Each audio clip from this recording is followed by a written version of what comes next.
પીસીબીની ટીમે નારોલમાં દરોડો પાડ્યા બાદ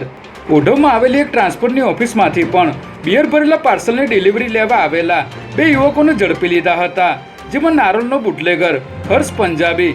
મુંબઈથી અલગ અલગ ટ્રાન્સપોર્ટમાં મોટા પ્રમાણમાં બિયરનો જથ્થો મંગાવતો હોવાની બાતમીના આધારે પોલીસે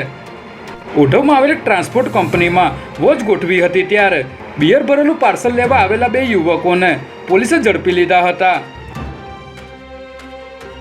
ઈસનપુરમાં રહેતા આમીનભાઈ કુરેશી પોતાનું 2 વ્હીલર લઈને જમલપુર શાકભાજી લેવા જતા હતા, ત્યારે દાણી લીમડામાં 2 બુકાનીધારી શખ્સે તેમને રોકીને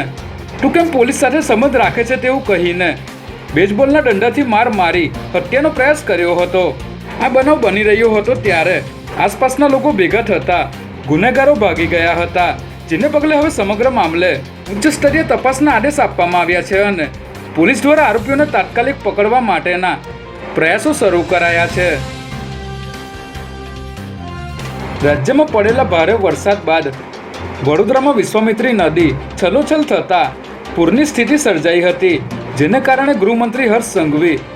5 દિવસમાં સતત 3જી વખત વડોદરાની મુલાકાતે આવ્યા હતા,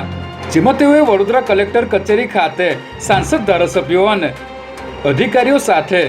રિવ્યુ બેઠક કરી હતી. આ બેઠકમાં હર્ષ સંઘવીએ વડોદરા શહેરમાં ચાલતી